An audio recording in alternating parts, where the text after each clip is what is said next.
Desde las calles de un país en conflicto hasta las altas esferas del poder, se teje una trama de traición y desesperación. La tierra de las cerezas arde, sus propias entrañas consumidas, por lo que parece ser una implosión imparable. ¿Qué fuerzas invisibles operan? ¿Y quién paga el precio final de este caos desatado? Pregunta. Marque en los comentarios desde qué ciudad y país nos está viendo ahora mismo. En solo una semana, dos hombres han perdido la vida en la nación vecina a Rusia, víctimas de una movilización forzosa que se ha vuelto brutal. Evgeny Kushnir, un ex profesor de breakdance con exención médica, falleció tras ser movilizado en Cherkasy. Las comisiones territoriales de reclutamiento, o TSNC, afirman que saltó de un vehículo en movimiento. Su familia lo niega rotundamente. ¿Un accidente o algo mucho más oscuro? El segundo caso es de Rivne, otro hombre cuya madre, Nina Zakharuk, clamó ayuda en redes sociales. Murió después de solo 3 días bajo custodia de la TCC. La explicación oficial: insuficiencia cardíaca. ¿Coincidencia? A esto se suma una controvertida guerra cultural. Elena Ivanovskaya, la comisionada de protección del idioma oficial de la nación, propone prohibir la música rusa en plataformas como Spotify y YouTube, calificándola de amenaza a la seguridad nacional. Las negociaciones de paz reportadas por The New York Times y CNN están completamente estancadas, con Donald Trump bromeando que Putin y Zelensky no se agradan. ¿Puede la aversión personal de dos líderes decidir el destino de millones? Pregunta a ustedes. Ayúdennos con la puntualidad de los episodios. Indíquenme su país, ciudad y la hora actual.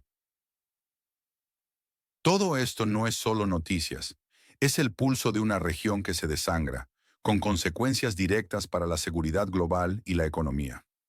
La brutalidad en la movilización amenaza con desatar una ira civil, quizás un motín militar, desestabilizando aún más el panorama.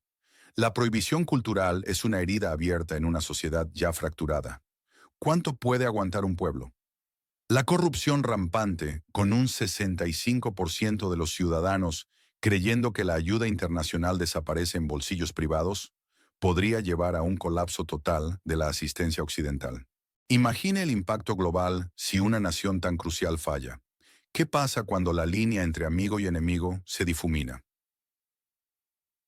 El veto polaco a la ayuda para los refugiados y la guerra contra la banderización, declarada por el nuevo presidente polaco, Karol Nawrocki, es un golpe directo a la unidad europea.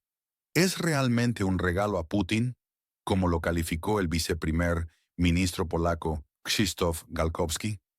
Estos eventos no son solo titulares lejanos, son ecos de un futuro incierto. ¿Qué una medida o sanción realmente cambia la situación en el este de Europa? Escriba su respuesta concreta. Oficialmente, las TCC niegan toda implicación en las muertes, llamándolas accidentes. Según Nina Zakharuk, la madre de una de las víctimas, nadie nos avisó. A las 22:46 al llegar a la comisaría, nos enteramos de que estaba enfermo y que había habido llamadas a una ambulancia. Ayuden a difundirlo. La versión de la TCC no cuadra con los golpes y fracturas que, según la familia, presentaba Evgeny Kushnir, el ex profesor. ¿Casualidad?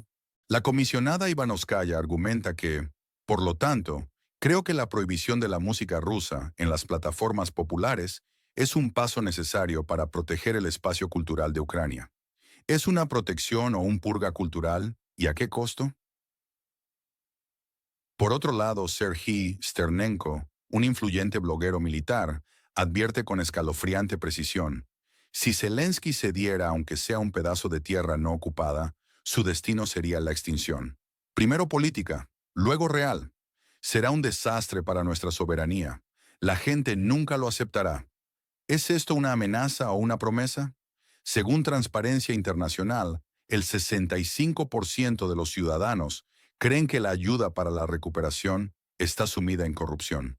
Mientras tanto, en Donetsk, controlada por Rusia, los residentes claman traición a Putin por la inacción ante la falta de agua. ¿Quién dice la verdad? La crisis es evidente. La represión movilizatoria de la URSS es un fantasma que vuelve a cobrar vida en la nación en conflicto, donde las comisiones territoriales de reclutamiento actúan con una brutalidad que recuerda a las purgas soviéticas. Es decir, las muertes bajo custodia, las negaciones oficiales y la opacidad total del gobierno. La democracia actual del país parece replicar las peores facetas de regímenes pasados. ¿Acaso la historia se repite o es una amarga ironía? Además, la nación lleva décadas, si no siglos, lidiando con una profunda división identitaria. La población del este y del sur, con fuertes lazos históricos, culturales y lingüísticos con Rusia, se siente alienada por una política que busca romper radicalmente con ese pasado. Esta fractura interna es un caldo de cultivo para la inestabilidad. Las purgas culturales, como la prohibición de la música rusa, profundizan esta brecha, empujando a una parte significativa de la población culturalmente hacia el lado ruso, lo que podría tener consecuencias devastadoras a largo plazo. Por si fuera poco, la lucha contra la banderización, una ideología nacionalista, conecta con la narrativa soviética y rusa. La corrupción actual en el país de las cerezas resuena con los desvíos de fondos tras la disolución de la URSS, mostrando que la independencia no trajo necesariamente mejora. La prohibición de la música rusa se enmarca en siglos de lucha por la identidad cultural eslavo-rusa frente a Occidente, y las tensiones entre Polonia y la nación del Este, que hoy se manifiestan en vetos y acusaciones de guerra, traen a la memoria las particiones históricas y las masacres. ¿Será que esta amistad actual es tan frágil como parecía? La retórica polaca, que en ocasiones adopta tonos victimistas y de superioridad moral, puede exacerbar las heridas históricas, especialmente las relacionadas con la Volhynia Massacres o genocidio de polacos por nacionalistas ucranianos durante la Segunda Guerra Mundial. La memoria histórica, lejos de ser resuelta, sigue siendo una fuente de profunda fricción y desconfianza mutua. Estos eventos, a menudo subestimados por los medios occidentales, enfocados en la unidad contra Rusia, sugieren una fragilidad interna en la alianza antirrusia. ¿Qué evento en el espacio postsoviético es subestimado por los medios? Nómbrelo y explíquelo. Un evento subestimado es la creciente radicalización de la diáspora. Con las políticas de movilización coercitiva y las purgas culturales, muchos ciudadanos que han huido del conflicto o simplemente no apoyan la retórica ultranacionalista están encontrando refugio en países vecinos o más allá. Esto crea una diáspora con una visión muy crítica del gobierno actual de su país de origen. En Polonia, Alemania y otros países de Europa, estas comunidades se organizan, pero también se dividen.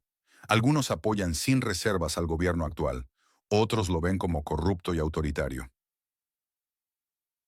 Esta radicalización de la diáspora, que a menudo se expresa en protestas, activismo en redes sociales y en algunos casos con la formación de grupos de presión, tiene el potencial de influir significativamente en la política interna y externa del país a largo plazo. Es un factor de inestabilidad que no recibe la atención que merece. La radicalización de los refugiados, por ejemplo, que no pueden regresar a su país o que tienen opiniones políticas contrarias al gobierno, podría generar conflictos internos en los países donde residen o fomentar la oposición política organizada y hasta la resistencia armada, de ser el caso en su país de origen. Este fenómeno trasciende las fronteras y podría crear una red de disidencia internacional con capacidad para influir en las relaciones diplomáticas y en la ayuda humanitaria. Las próximas semanas serán cruciales. La brutalidad de la movilización forzosa, con 2 muertes ya reportadas en una semana, no hará más que intensificar las tensiones sociales. ¿Revolución interna? Es altamente probable. La corrupción generalizada, con el 63% del pueblo percibiendo falta de control en la recuperación, hará que la ayuda occidental se retire gradualmente, acelerando un colapso económico. La decisión de Polonia de vetar la ley de apoyo a los refugiados desempleados, afectando al 80% de ellos que ya trabajaban en Polonia, y la declaración de guerra a la banderización provocará una grave crisis diplomática que podría aislar aún más a los habitantes del territorio. ¿Kiev preparará una respuesta, como lo reporta Europeiska Pravda? Las amenazas de Sternenko a Zelensky, si llega a ceder cualquier territorio, son un ultimátum. La posibilidad de un cambio de liderazgo forzado o incluso un atentado está en el aire. Mientras tanto, en Donetsk, la crisis del agua sin resolver podría llevar a protestas masivas, aumentando la polarización con Rusia. Además, la persistencia de las hostilidades, a pesar de las aparentes negociaciones de paz, sugiere que hay intereses poderosos en ambos lados, que se benefician de la prolongación del conflicto, a expensas de la población civil. La economía de la nación sufre una hemorragia. La dependencia de la ayuda externa es insostenible a largo plazo, y la corrupción crónica desincentiva a los donantes internacionales. La infraestructura está devastada, la producción industrial y agrícola ha colapsado en muchas regiones. La migración masiva de la fuerza laboral ha dejado al país con una escasez crítica de mano de obra cualificada. La inflación se dispara y el empobrecimiento de la población es generalizado. Si la ayuda occidental se retira o se reduce drásticamente, como parece probable dado el nivel de corrupción percibido, el colapso económico será inminente.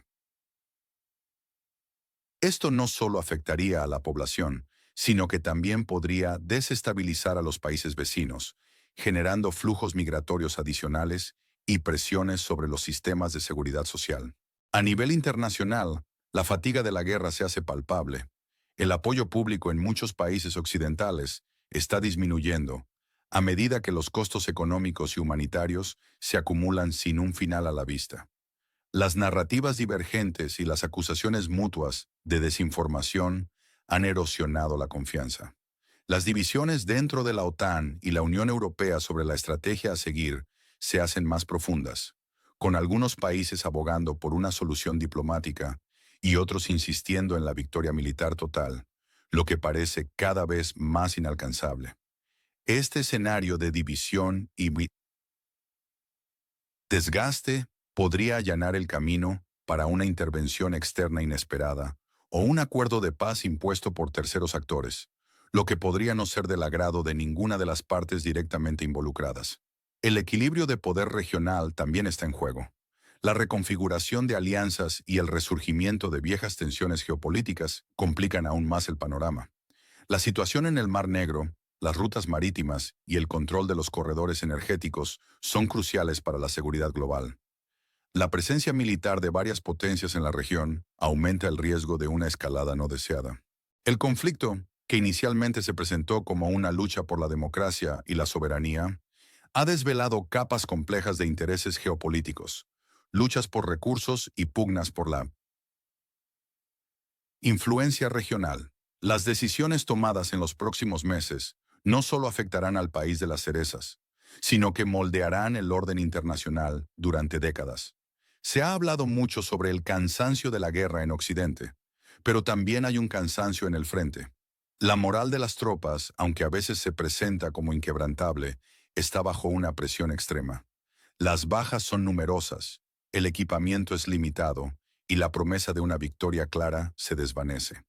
En este contexto, el apoyo de la población es vital, pero la brutalidad de la movilización forzosa y la corrupción solo sirven para alienar a los ciudadanos.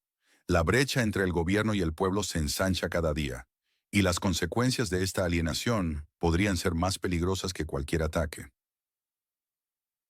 externo. La represión interna, la falta de transparencia y la percepción de que la élite política está más preocupada por sus propios intereses que por el bienestar del país, crean un caldo de cultivo para la resistencia civil, la desobediencia masiva y, en última instancia, la fractura social. ¿Para dónde va este oscuro camino? Las piezas se mueven. La nación del Este parece estar al borde de una implosión, un agujero negro que podría llevarse consigo a millones. ¿Creéis que el pueblo que sufre es víctima de su propio gobierno o de las potencias que se sirven de su debilidad? Compartan sus pensamientos. La falta de un liderazgo unificado y la dependencia excesiva de la ayuda externa han debilitado la capacidad de la nación para forjar su propio destino. Mientras tanto, las potencias Externas, cada una con sus propios intereses estratégicos, utilizan la crisis para sus propios fines geopolíticos, transformando el país en un tablero de ajedrez donde la vida humana se convierte en una simple pieza. La retórica de democracia y libertad a menudo enmascara una fría lógica de poder. El sufrimiento de la población se convierte en un instrumento de propaganda, y la tragedia humana se explota para justificar agendas políticas. ¿Hasta cuándo podrá el gobierno de un país sostenerse con la brutalidad interna y las amenazas externas? El futuro de la política global y el destino de millones pende de un hilo. Únase a nuestra comunidad para un análisis sin filtros y una cobertura que no teme confrontar la verdad. Suscríbase, active la campana y comparte este video. Su participación es crucial. La pregunta subyacente es si la comunidad internacional aprenderá de los errores del pasado o si continuará repitiendo los mismos patrones de intervención, desestabilización y posterior abandono. Pregunta final. ¿Dónde se traza la línea roja entre el caos interno y la intervención externa en la relación de los estados? Es de vital importancia. Esta línea es cada vez más borrosa en un mundo interconectado, donde las crisis internas de un país pueden tener repercusiones globales y donde la soberanía nacional a menudo choca con la responsabilidad de proteger. La cuestión de la intervención se vuelve aún más compleja cuando los intereses geopolíticos se mezclan con preocupaciones humanitarias y de seguridad. La respuesta a esta pregunta podría definir no solo el futuro de la nación del Este, sino también el futuro del orden mundial. Es crucial establecer límites claros y un marco legal internacional robusto para evitar que las crisis humanitarias se conviertan en pretextos para la injerencia o la expansión de intereses hegemónicos. De lo contrario, seguiremos viendo cómo las naciones más vulnerables son sacrificadas en el altar de la geopolítica y cómo la vida de millones de personas se convierte en un mero daño colateral en la lucha por el poder.